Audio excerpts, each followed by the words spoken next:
um rato. E, portanto, Darwin olhava para os parasitas, via um animal a matar o outro animal, e ele dizia, não pode haver Deus no meio disto. E, portanto, tem de ter surgido tudo isto a partir da evolução. E no seu primeiro rascunho, a primeira edição da Origem das Espécies, uma difamação, dizer que o Criador de muitos universos tenha criado, através de atos individuais seus, todos estes animais parasitas e rastejantes. Mas se acreditarmos na evolução, bom, então isso já não me espanta. É normal.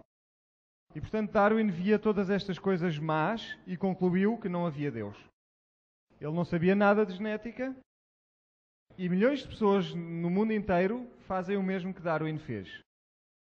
E eu era uma pessoa dessas. Isto não faz nenhum sentido.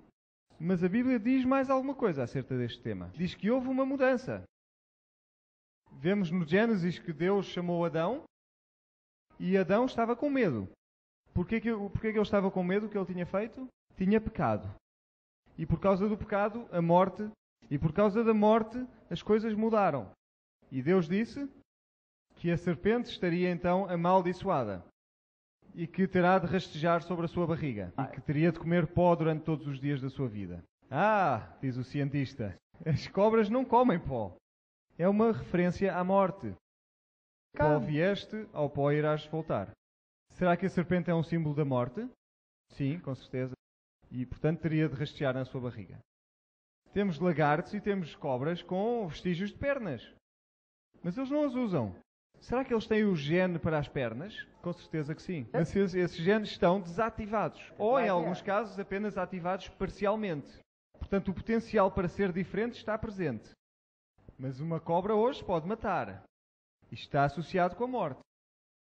Tem veneno que sai das suas glândulas. Esse veneno é saliva transformada. Se olhamos para uma aranha, há algumas aranhas que apanham pólen e comem pólen, mas também podem injetar saliva. E em Gênesis 3:17 diz que o solo está amaldiçoado por causa do homem. E, portanto, brotarão cardos e ervas daninhas. E, portanto, antes não teriam havido cardos e ervas daninhas. E, realmente, o homem não precisa de Deus se as coisas correm bem. E, portanto, Deus teve de amaldiçoar a terra, de forma a que fosse uma luta para conseguir extrair alimento daquela terra. De forma a que as pessoas procurassem a Deus e tivessem necessidade de Deus. Porque se eles não procurarem a Deus, eles não podem ter a vida eterna. E, portanto, algumas criaturas, porque a terra foi amaldiçoada, já não conseguem extrair da terra o que extraíam antes.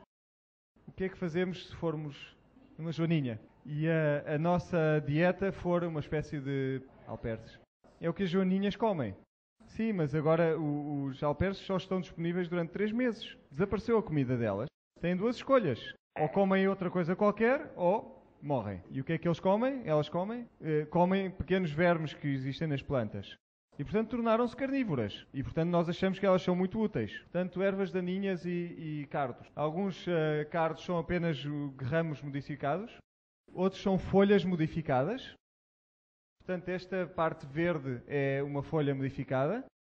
Será o equivalente ao ramo, ao tronco, e depois o pico é a folha. Quando a folha cresce, os genes libertam a folha. Mas, neste caso, o mesmo gene fecha para o outro lado. Cada vez se torna mais compacta. Sharp point, and then it dries. E depois seca. Geneticamente não há diferença, é apenas uma diferença na forma como ela cresce. Na rosa é algo que cresce a partir da pele. Não há nada de novo, não há novos genes. E aqui é a própria pétala da flor que se desenrola para dentro em vez de desenrolar para fora. E todos estes parasitas. Sabem que para cada parasita existe uma forma na natureza que é equivalente, mas que vive autonomamente. Portanto, vejamos este tipo de minhoca. Alguns têm funções muito úteis na natureza e vivem de forma completamente independente. Mas se a terra for amaldiçoada e uma série deles não têm o que comer. E aprendem a adaptar-se a viver dentro de outros animais. Se tomamos este organismo, a ténia, encontra-se na natureza, tem intestinos e tem todos esses organismos. Mas quando se tornam um parasita, eles perdem esses órgãos. Será que a evolução acrescentou alguma coisa neste caso? Não. Apenas foram desativados alguns genes. Sabem que alguns parasitas vão através de ciclos de vida, ciclos de evolução, e têm estágios em que são larvas, que vivem Not a autonomamente, parasite. e têm intestinos, It has- têm todos os órgãos que necessitam, e quando se tornam num parasita, perde esses órgãos todos. Tem os genes ou não tem os genes para isso? Tem, e portanto não há nada novo, são apenas desligados esses genes. Vamos olhar para uma bactéria, por exemplo. Algumas bactérias podem doar uma parte do seu ADN e, portanto, temos um dador que dá uma parte do ADN a outro organismo e faz uma recombinação e aparece um novo patógeno. Pergunta? Apareceu aqui alguma informação nova? Não. Just Apenas put it pega a out there. informação existente e se distribui. Imunidade, resistência aos pesticidas, aos herbicidas, aos antibióticos. Nunca acontece nada de novo. Portanto, isto não é evolução. Vamos ver este organismo, o mosquito. É o mosquito. Tem um aparelho como este. Pode furar através da nossa pele e suga uma série de sangue. Certeza que este organismo foi desenhado para sugar sangue. O Darwin olha para ele e diz: mosquito, tu és um sugador de sangue? Foste desenhado para ser um sugador de sangue e eu não acredito que Deus te tenha criado. O mosquito não é realmente um problema quando ele está a voar. É um problema quando ele está quieto, sem fazer barulho. Quando ouvem este barulho, não é problema nenhum. Mas quando o barulho para, aí temos que preocupar-nos. Então temos uma pergunta. O mosquito macho terá este mesmo aparelho? O que é que o mosquito macho come? Sumo de plantas. Vai às plantas e suga o suco das plantas. Como em muitas outras ocasiões da vida, é a fêmea que suga o sangue. Então, o homem, ele é muito doce e gentil, ele só faz isso às plantas. Então, o que é que aconteceu? A fêmea tem um problema. Tem de produzir ovos. E a sua dieta já não é suficiente para abastecer os seus ovos. Não tem energia suficiente. E, portanto, ela tem de procurar outra fonte de energia. E o sangue é perfeito nesse aspecto. Como nós acreditamos na Bíblia, a Bíblia diz que a terra foi amaldiçoada. Qual era a dieta original? Vejamos o macho. Eram plantas. Mas como não há plantas suficientes, ela tem de procurar outra fonte de energia. Portanto, só o facto de ela ter um aparelho que por acaso funciona com o sangue, não significa que ela foi desenhada para sugar sangue. Vespas. Todos estes ferrões não são mais nada do que colocadores de ovos que foram transformados. Temos aqui uma pequena abelha. Quando ela vos pica, ela paga esse ato com a sua vida. Esta abelha é apenas uma trabalhadora. Precisa de uma rainha grande e gorda para criar todos os ovos. O que é que acontece quando a rainha morre? Pegam em algumas destas abelhas trabalhadoras e o que é que fazem? Alimentam-nas com geleia real.